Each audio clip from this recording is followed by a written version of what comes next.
जिंदगी की रेस में आपका स्वागत है। यथा दृष्टि तथा सृष्टि, क्या आप जानते हैं इसका मतलब? एक बार एक बस से दो यात्री एक गांव में उतरे और वो दोनों ही यात्री उस गांव में बसना चाहते थे।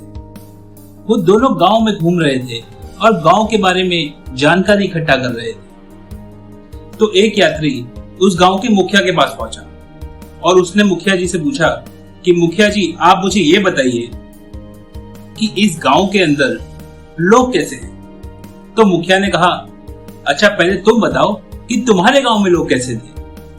तो इस यात्री ने कहा कि मेरे गांव के अंदर तो सभी लोग बहुत ही ईर्ष्यालु और बहुत ही स्वार्थी थे।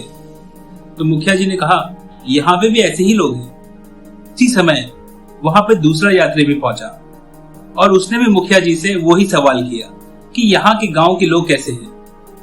तो मुखिया जी ने उससे भी वही सवाल किया कि पहले तुम बताओ कि तुम्हारे गांव के लोग कैसे हैं।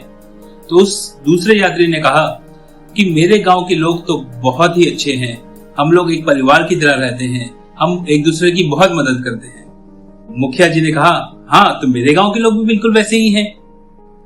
ये सुनकर पहला यात्री उत्तेजित हुआ और उसने मुखिया जी से कहा कि मुखिया जी, ये आप क्या कह रहे हैं? अभी तो आपने मुझे बताया कि यहाँ के लोग भी ईर्ष्यालु और स्वार्थी हैं।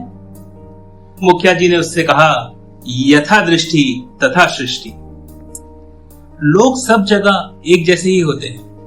आपका नजरिया कैसा है उनकी तरफ, यह बताता है कि वहां के लोग कैसे हैं। अगर आप किसी में खामियां ढूंढते हैं तो उसमें खामियां ही खामियां दिखाई देती है, और आप किसी में खूबियां ढूंढते हैं तो उसमें खूबियां ही खूबियां दिखाई देती है। अपना नजरिया बदलिए, दुनिया अपने आप बदल जाए।